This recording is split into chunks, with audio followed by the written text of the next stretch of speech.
Hey, it's me, duncte123, and welcome back to the second episode of the JDA tutorials from Menu Docs. Today we're starting off where we left off last time, and if you haven't checked out that video, check it out, link will be in the description or in the info card.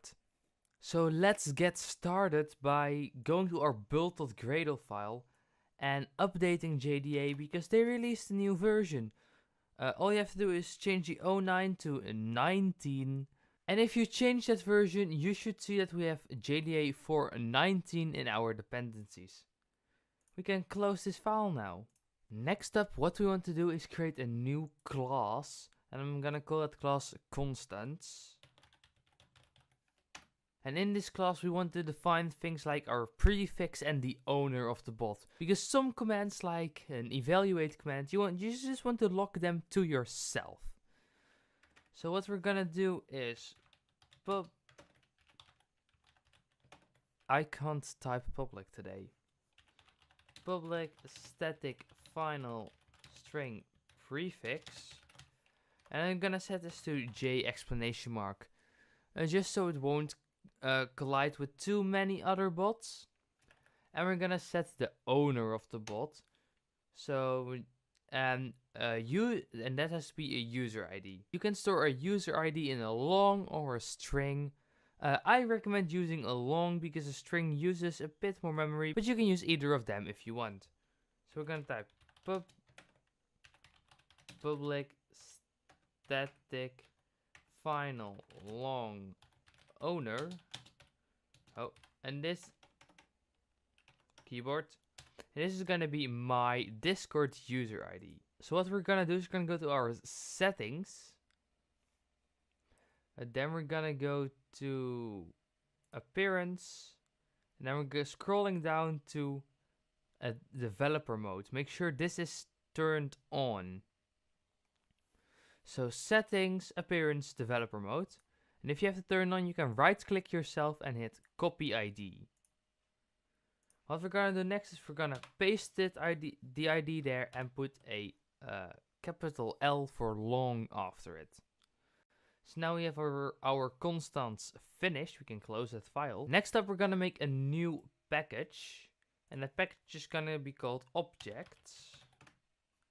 And in that package, I'm gonna make an interface. I'm gonna call it iCommand, and we will be using this interface for our base commands. So let's think about what our commands should have for a second. First of all, they should have a command to handle the command.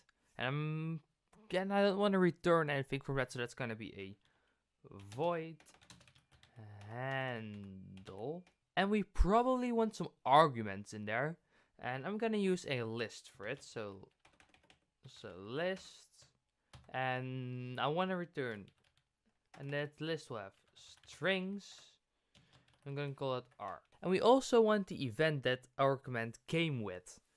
And because we don't want this command to execute in DMs, I will be making this a guild message received event, and I'm going to call it event.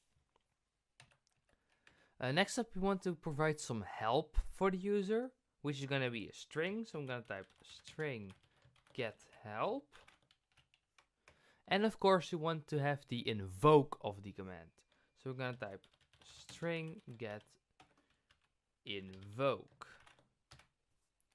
And that's our command base class. Next up, we're going to make a new class in our root package. And I'm going to call that one command manager.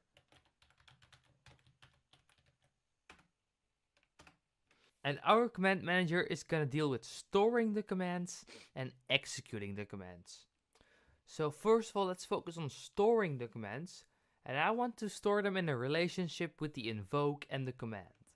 So I'm going to use a map for that. So we're going to type private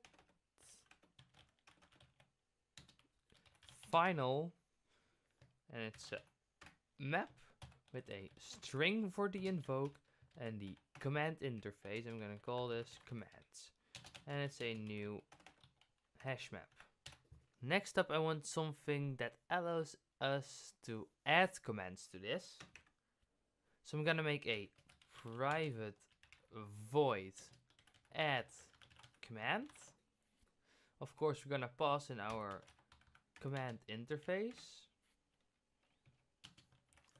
And let's make a little if statement. So if commands contains key command.getInvoke, and we actually should say if it doesn't contain the command, we're gonna commands.put command.getInvoke and the command itself.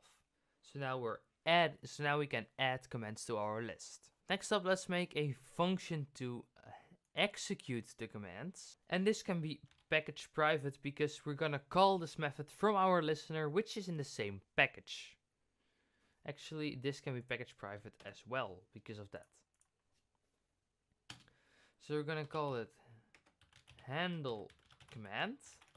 And again, our guild message received event. Next, we're gonna split our commands, but first we need to remove the prefix. So what I'm gonna do is I'm gonna do final. This is a string array.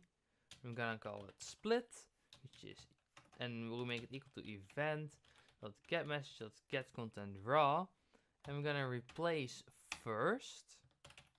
We're gonna do some regex. First, I'm gonna make it non-case sensitive, and I'm gonna do package pattern.quote, and I'm gonna do constants.prefix, and we're gonna replace that with nothing. Then we're gonna split that, and our regex for splitting that is a backslash. We need to escape the backslash because otherwise we're gonna escape the string s plus. And this will split on only white space. And next up, we want to have the invoke that we got. So this is final string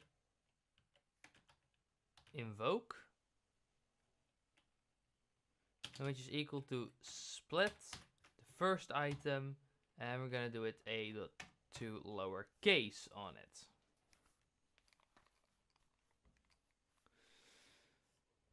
Next up, we're gonna check if our command exists.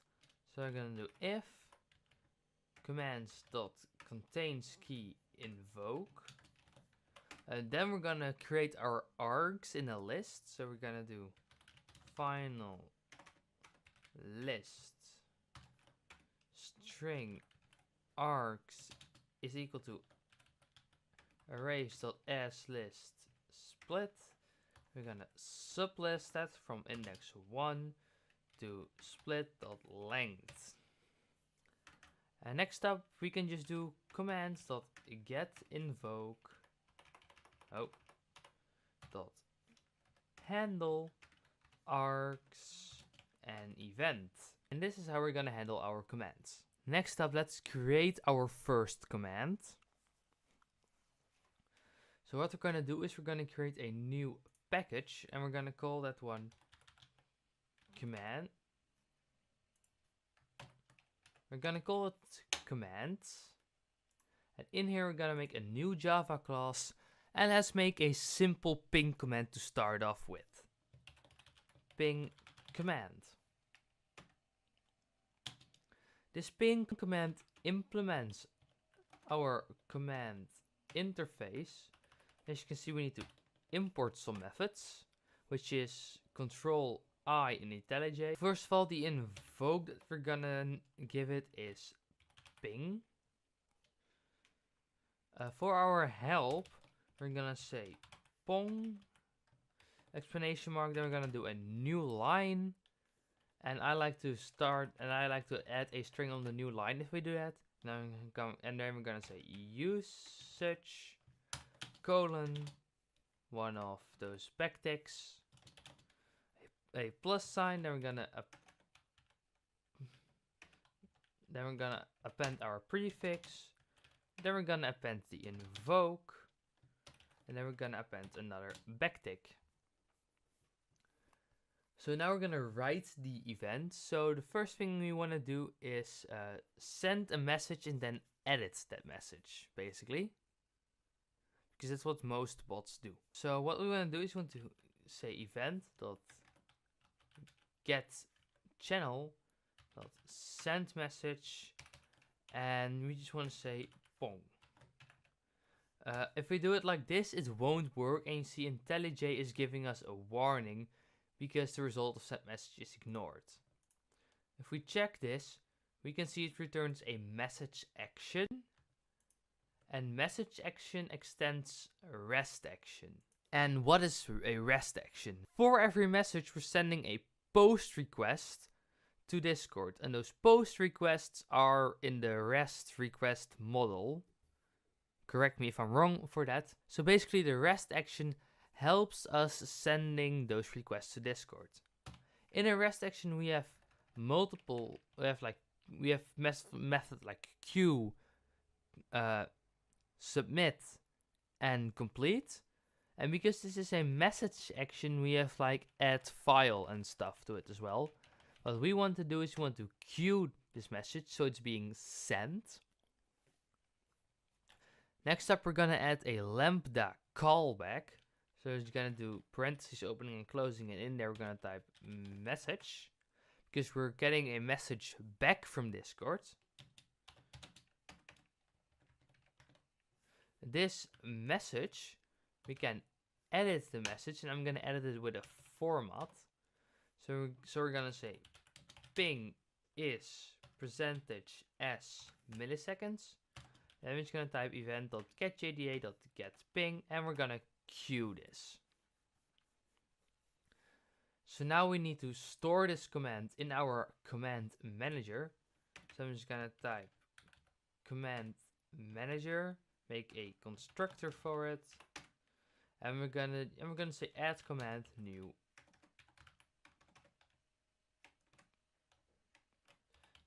ping command. So now our ping command is registered.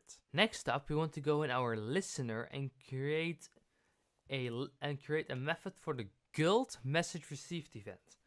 So in IntelliJ, we can just type on guild message received, and that's it. But before we write any more code, we should type private final command manager equals a new command manager. And in our guild message received event, we're gonna type manager handle command event. So if we're currently gonna, oh look, it's time. So if we're currently gonna start our bot and wait for it to get online. So as you can see, our bot has been started. And if we type J exclamation mark ping, you can see that it replies with ping, and then you can see my terrible Wi-Fi that I'm on. But there's one little problem, because if we get a bot to say the ping thing, it also responds. And we don't want that to happen, so let's stop our bot via the stop button. There's one little problem, it stays online. So to fix that, we need to create a shutdown command real quick. So what we're gonna do is we're gonna make a private void shutdown, and this takes in our JDA. I'm just gonna type JDA.shutdown. And yes, it seems weird right now to make a method just to call another method. But once your bot gets way bigger and you want to shut down multiple things, you can just throw them in that method and they will all get shut down. So what we want to do right now in our guild message received event, we want to create a little if statement. So if event.get a message.get content raw equals ignore case constance.prefix plus shutdown, and event.getAuthor.getIDLong equals constance.owner. We want to say shutdown event.getJDA and return.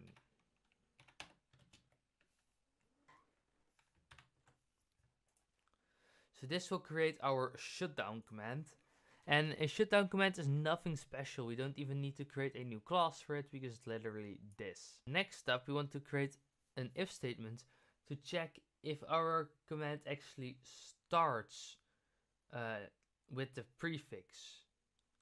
Because if it doesn't start with the prefix right now, I can show you what will happen. Currently, just type ping, it will still execute it because it doesn't see that it doesn't start with the prefix. And also we want to make sure that it doesn't respond to bots or webhooks. So what we can do with that is, so what we can write for it is a very simple if statement. We just type if not event.getAuthor.isBot and not event.getMessage.isWebhookMessage and event.getMessage.getContentRaw.starts with constants.prefix. And we're just gonna put that one in there. And now it's fixed. So once we wrote all of this code and we start our bot, let's wait for it to start. We can see that if we type ping, it doesn't respond because it doesn't start with the prefix. If you type J exclamation mark ping, it responds. If we get a bot to say it, why is my bot lagging? If we get a bot to say it, it doesn't respond. And if we type J exclamation mark shutdown, you can see that the bot shuts down. And because we made this check for the owner ID, it doesn't work with other people, so they can't shut our bot down. And then as a last finishing touch, I just want to change the game name from JDA to... And I would just want to change the game to subscribe to Menu Docs. And while I will fix some sharding issues on my own bot after recording, I will thank you for watching. Don't forget to like and subscribe. And I see you in the next video on Menu Docs. Bye!